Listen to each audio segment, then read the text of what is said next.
हालांकि ये सूचना मिल रही थी कि लखनऊ से जो मुख्यमंत्री उनके सबसे बड़े अधिकारी हैं और प्रमुख सचिव का जगह जगह फोन जा रहा है कि जहां भारतीय जनता पार्टी हारे वहां पर काउंटिंग स्लो करिए। मुख्यमंत्री के प्रमुख सचिव डीएम्स को फोन कर रहे हैं कि जहां बीजेपी हारे वहां पर काउंटिंग स्लो होनी चाहिए। और यही नहीं, अगर हम पिछला चुनाव देखें तो जो भारतीय जनता पार्टी की हार हुई है 47 सीटें ऐसी हैं जो 5000 के अंदर कम वोट में हुई हैं।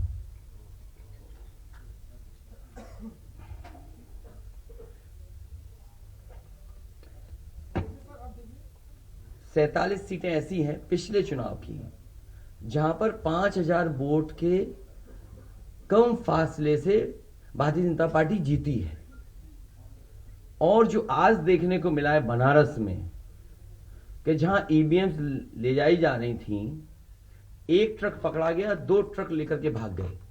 अगर सरकार चोरी नहीं कर रही थी, ये वोट की चोरी जो नहीं कर रही थी, तो कम से कम बताए कि एक गाड़ी रोक ली, पकड़ी गई, लाइव है, अभी भी हम लाइव देख सकते हैं। 2 गाड़ियां क्यों भागी? अगर कोई चोरी नहीं थी, प्रशासन ने, सिक्योरिटी ने इतना इंतजाम क्यों नहीं किया? इतनी फोर्स है, अभी इलेक्शन की फोर्स गई नहीं है यूपी से, तो आखिरकार अधिकारी क्यों नहीं कर रहे थे? क्या वजह है कि बिना सिक्योरिटी, बिना इतने इंतजाम के ईवीएम्स जा रही हैं? और ईवीएम्स के बारे में ये मानना है कि किसी भी वेयर हाउस में रखी हो या किसी भी स्ट्रांग रूम में रखी हो, तो बिना प्रत्याशी के जानकारी के आप मूव नहीं कर सकते हैं। अगर आपको ईवीएम्स को मूव करना है तो कम से कम जो प्रत्याशी चुनाव लड़ रहे हैं उनकी जानकारी में होना चाहिए।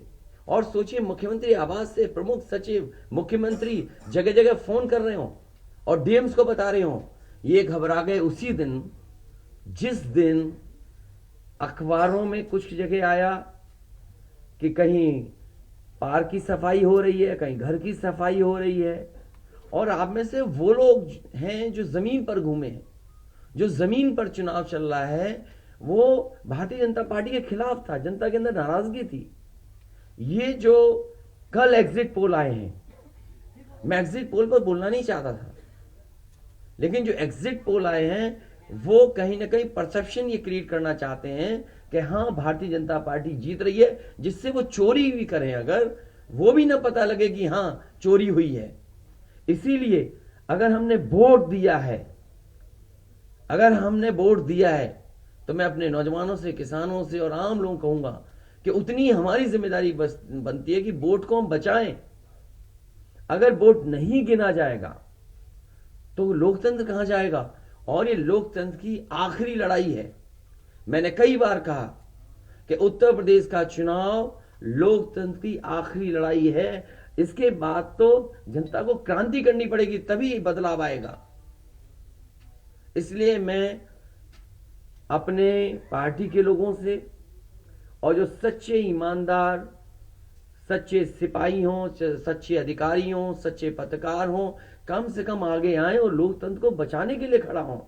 और मैं अपनी पार्टी के लोगों से कहूंगा कि जब तक काउंटिंग ना हो जाए तब तक कम से कम ये नजर रखें और लगातार निगरानी रखें कि कैसे वोट बचाया जा सकता है, कैसे जहां पर मशीनें रखी हैं कोई किसी का आना जाना ना हो। ये लोकतंत्र के लिए बहुत ही खतरे का समय है। जो दल हार गया, अब उसके बस में यही है जो अब करने जा रहे हैं। ये जितने कुछ एग्जिट पोल हुए हैं वो इसीलिए हुए हैं कि अगर वो चोरी भी करें तो शायद नजर ना आए। अब ईवीएम्स पकड़ी गई हैं, बहाना कोई ना कोई अधिकारी बताएंगे कि हम ईवीएम्स इसलिए ले जा रहे थे। आखिरकार फोर्स के साथ क्यों नहीं ईवीएम जा रही थी? ये तो ईवीएम की एक बनारस की जो अभी भी लाइव चल रहा है वो घटना है। बरेली में एक स्ट्रांग रूम से बाहर नगर पालिका की कचड़े की गाड़ी में, जिसका नंबर UP25 DT 9166 में 3 बक्से सील पकड़े गए, जो सील बक्से थे। एक बक्से में सादा बैलेट पेपर था, तथा 2 बक्से में मोहरें, रजिस्टर तथा सील करने वाला सामान था। करीबन 500 बैलेट पेपर पकड़े गए। इसी तरह सोनभद्र का है कि सोनभद्र में भी बड़े पैमाने पे चीजें पकड़ी गई। वो भी लोग समझ में आ गया तो उन्होंने देखा, एसडीएम को रोका। एसडीएम घोरावल जनपद सोनभद्र में खाली मत पर अपनी गाड़ी से पॉलिटेक्निक कॉलेज ले जाते हुए पकड़े गए। क्या सफाई देगी सरकार? इसीलिए मैंने कहा प्रमुख सचिव मुख्यमंत्री आप जानकारी कर लें। अगर आपके डीएम्स कोई जानकार हैं, उन्होंने खुद बताया है कि वहां से लखनऊ से फोन आ रहे हैं कि जहां पर भारतीय जनता पार्टी हार रही हो वहां पर काउंटिंग स्लो हो और रात तक काउंटिंग लेकर के जाइए।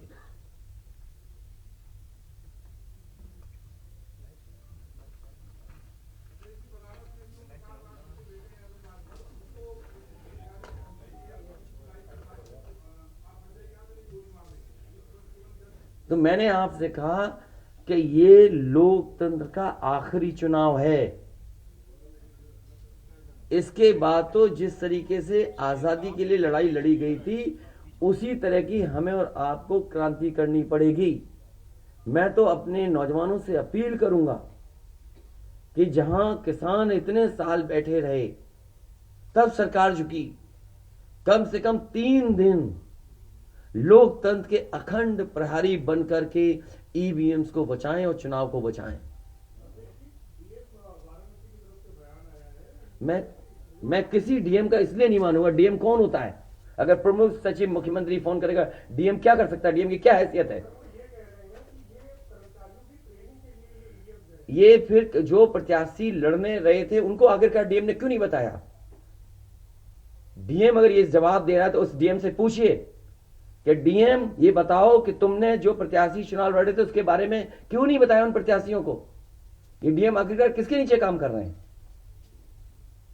और बनारस जैसी पोस्टिंग किसी डीएम को मिली होगी, इस डीएम को मैं भी जानता हूं। जब पहली पोस्टिंग मैंने मुजफ्फरनगर दी थी, मैं नहीं जानता हूं डीएम कौन है, किसकी सिफारिश पे ये मुजफ्फरनगर पहली बार गया था। बेईमानी करा रहा है ये डीएम। और जवाब ये डीएम का कि ट्रेनिंग के लिए जा रहे हैं। तो आखिरकार पॉलिटिकल पार्टीज को क्यों नहीं जानकारी दी? क्या जवाब है उनके पास इसका? और जब बाकायदा गाइडलाइन लिखी हुई है यहां पर कि आप ईवीएम्स का मूवमेंट नहीं कर सकते, आप कैसे ईवीएम का मूवमेंट कर रहे हैं? आप पूछिए जो दिया बयान। अरे भाई मैं तो कह रहा हूं किसी आपने जो पॉलिटिकल चुनाव लड़ रहे हैं उनके बारे में क्यों नहीं बोल रहे हैं आप? और आप भी डीएम की बात को मानते हो।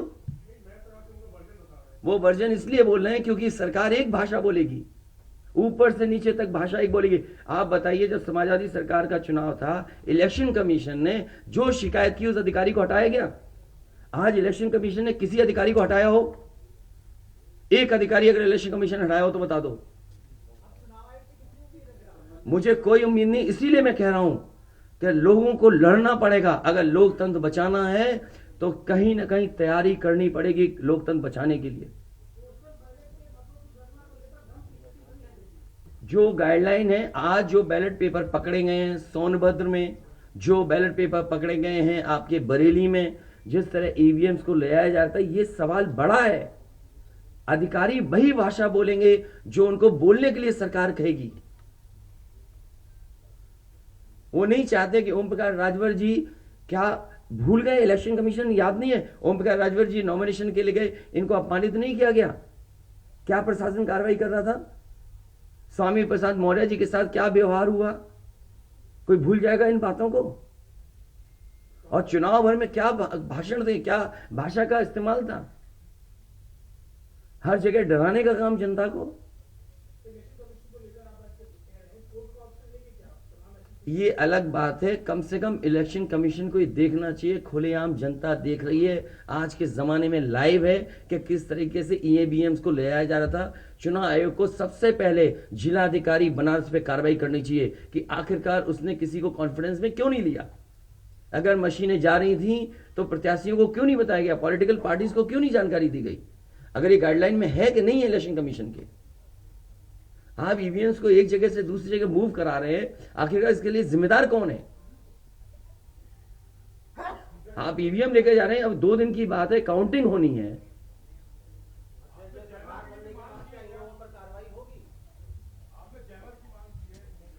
जैमर इसलिए कि कई लोग आशंका इस बात की व्यक्त कर रहे हैं कि हो सकता है कि टेक्नोलॉजी ऐसी हो जहां पर मैनिपुलेशन किया जा सके, इसलिए कहीं ना कहीं देखा जाना चाहिए इस बिंदु को भी। भारतीय जनता पार्टी के नेता लगातार कह रहे हैं कि ओम प्रकाश राजभर हो, स्वामी प्रसाद मौर्य हो, संजय चौहान हो, या ये कहें कि आपके साथ जो लोग आपके चुनाव में आपके साथ आए, आपके साथ चुनाव लड़े, उनको चुनाव नहीं जीतने देंगे, उनको चुनाव किसी भी कीमत पर हम हराएंगे। तो यही तो तरीका है, जो लड़ रहे हैं उनके बेटे ही तो लड़ रहे हैं चुनाव, जहां की ईवीएम पकड़ी गई हैं। और भविष्यवाणी एग्जिट पोल में कैसे आ सकती है? पॉलिटिकल लीडर्स जो बातें कहें, सत्ता के लोग बैठे हुए, वो एग्जिट पोल में कैसे दिखाई दे रहा है? प्रशासन और सरकार की चोरी है, इसमें एग्जिट पोल टेलीविजन चैनल शामिल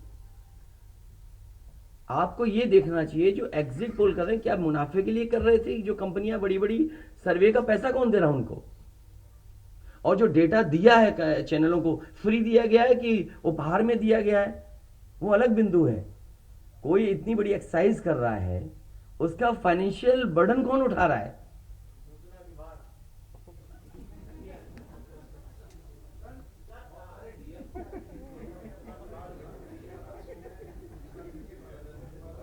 ये तो बातें, ये सच कह रहे हैं आप। जो बात, ये जो सवाल के रूप में जानकारी दे रहे हैं, ये सच्चाई है। जो आप सवाल के रूप में दे रहे हैं, ये सच्चाई है। आप बताइए, इनके साथ गलत व्यवहार हुआ, क्या कार्रवाई की प्रशासन ने? वीडियोज हैं सबके। जब ये नॉमिनेशन के लिए गए आप, क्या वीडियो अवेलेबल नहीं है? क्या कार्रवाई हुई इसमें? स्वामी प्रसाद मौर्य जी के ऊपर जो अटैक हुआ, उस पर क्या कार्रवाई हुई? मेरे क्षेत्र में जो प्रत्याशी चुनाव लड़ने आया था, उसने अपने आप अपनी गाड़ी तोड़ी, अपने आप गाड़ी तोड़ी खुद की, और आरोप लगाए समाजवादियों पर।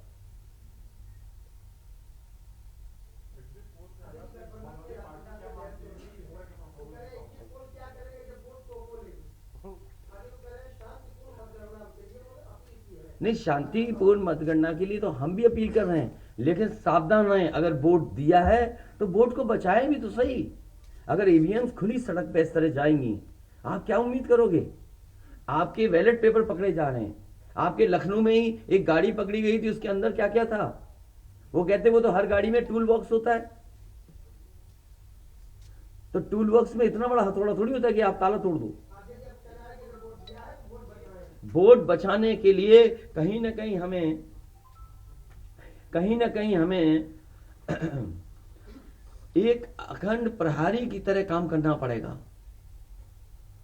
और अगर हमारे किसान इतने दिनों बैठ सकते हैं, अब तो 3 दिन की बात है, 3 दिन तो बैठना ही पड़ेगा, नहीं तो ये प्रशासन के लोग बैठ करके चोरी करा देंगे। और मामूली चोरी है वोट की, ये लोकतंत्र के साथ है। लोगों को ये भूलना नहीं चाहिए आपके पड़ोसी देशों में क्या हो रहा है। इसलिए मैं ये भी गाइडलाइन पढ़ना चाहता हूं कि जो ईवीएम के मूवमेंट के लिए जो मुझे जानकारी मिली है, वो मैं आपसे पढ़ना चाहता हूं कि all polled EVMs and all reserve EVMs after the poll shall be under cover of arm police at all times. Reserve EVMs should also be returned at the same time when the polled EVMs are returned at the receipt center. Reserve EVMs shall not be kept in the strong room meant for polled EVMs. They shall be kept in another strong room meant for keeping reserve EVMs. It must be ensured that all reserve EVMs are also deposited in the strong room meant for reserve EVMs at the same time when the polled EVMs are deposited in the strong room meant for the polled EVMs. तो EVMs के लिए बिल्कुल clear कहा गया है कि कैसे क्या होना है। और भाई जांच भी कौन करेगा? अगर डीएमई जांच करेगा तो क्या उम्मीद करोगे आप उसके लिए? इसके आगे जो पॉलिटिकल पार्टी हम तय करेंगे क्या करना है। अगर हमें कोर्ट का भी सहारा लेना पड़ेगा, लेकिन उससे पहले हम अपने पार्टी के कार्यकर्ता नेताओं और जो हमारे सच्चे पत्रकार, सच्चे पुलिस फोर्स में लोग हैं या वो लोग हैं, उनसे भी मेरी अपील होगी कि कम से कम लोकतंत्र को बचाने के लिए आगे आए। कोर्ट से पहले मैं आप लोगों के माध्यम से अपील करना चाहता हूं, ऐसे तमाम लोग जो लोकतंत्र को बचाना चाहते हैं वो कम से कम आगे आए।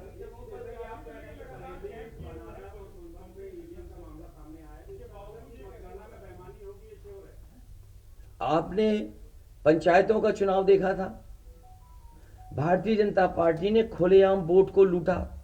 जनता को याद है महिलाओं की जो कपड़े फाड़े गए, छीने गए, महाभारत के अलावा अगर किसी ने किया तो वो भारतीय जनता पार्टी ने करके दिखाया।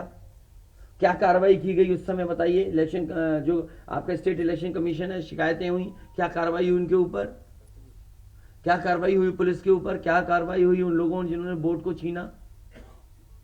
इसलिए मैं अपील करता हूं आपके माध्यम से, जो सच्चे पत्रकार हैं, सच्चे अधिकारी, पुलिस फोर्स, लोकतंत्र को बचाने के लोग सामने आए, जिससे लोकतंत्र बचाया जा सके। माननीय मुख्यमंत्री जी, ये जो घटनाएं हो रही हैं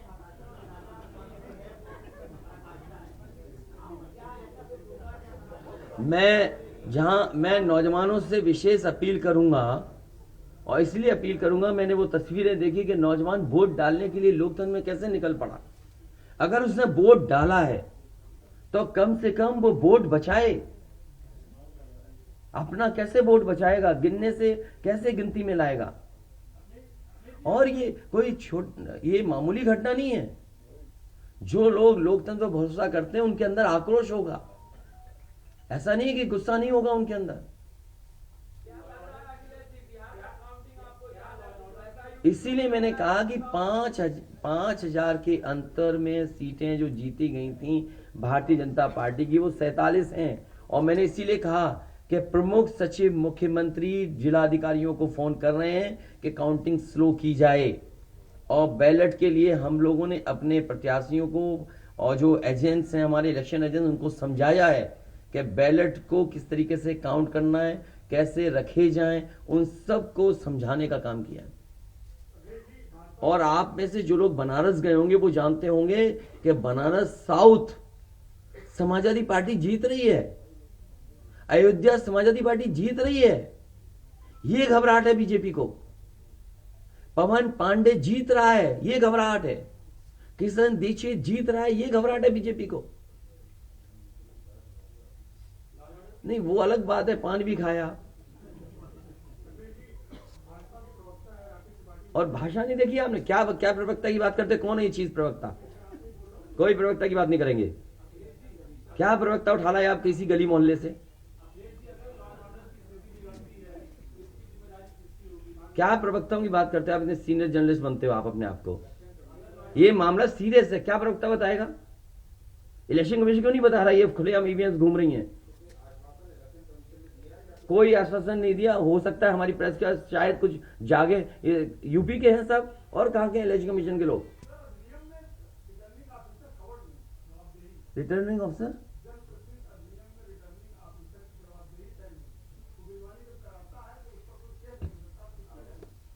अब ये तो हमें भी जानना पड़ेगा कि क्या करें। इसीलिए मैंने कहा कि हम तैयारी से रहिए, तैयारी से रहिए। ऐसे तो किसी पे कार्रवाई नहीं कर सकते। हाँ, जिम्मेदारी तो अच्छा, इलेक्शन कमीशन की जिम्मेदारी है कि निष्पक्ष चुनाव। इतना बड़ा कमीशन, हम क्यों कह रहे हैं कि इलेक्शन कमीशन की जिम्मेदारी है? क्यों उसको इंडिपेंडेंट बनाएगी ये बॉडी? ये सब जो आपके माध्यम से हो रहा है वो सब लाइव है। जो ये चीजें हो रही है सब लाइव है, सब शिकायतें की जाएंगी। हालांकि वो ये कहते हैं कि हमारे पास कुछ लिखा पढ़ी में नहीं आया, सब देंगे। अभी तो अभी कहो तो अभी लाइव दिखा दें। जब आपको बुलाया है, मैंने तकलीफ दी आपको, इसके बाद हम लोग अपना लिखेंगे।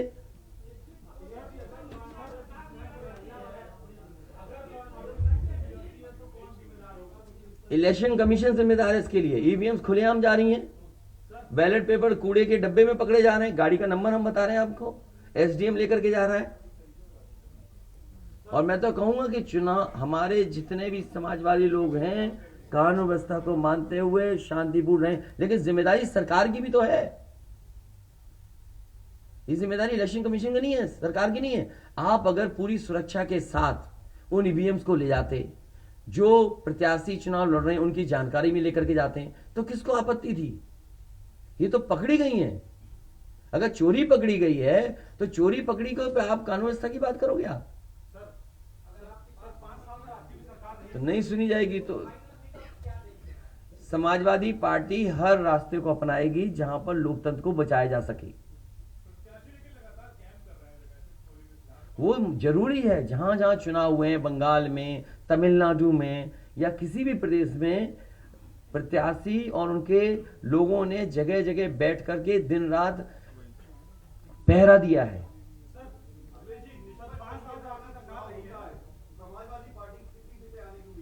मैं अभी भी कह रहा हूं टारगेट हमारा फिक्स था, हमारा गठबंधन 300 के करीब पहुंच जाएगा। सर 5 साल सर आपकी सरकार रही है, 75 जिले हैं सर, उसमें ऐसा कोई आईएएस अधिकारी या कोई अधिकारी हो सर जो यहाँ से शासन से फोन किए जा रहे थे जैसा आप कह रहे हैं?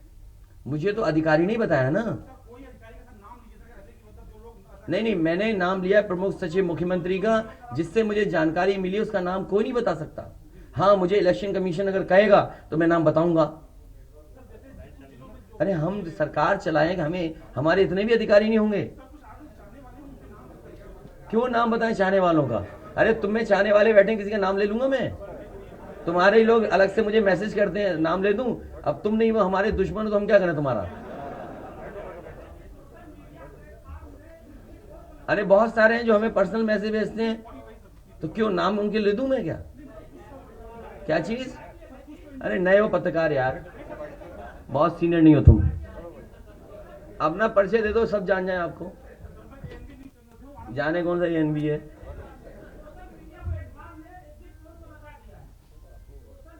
इसीलिए मैं कह रहा हूं आपसे कि एग्जिट पोल है कि जो चोरी करी जाए उसको ढका जा सके।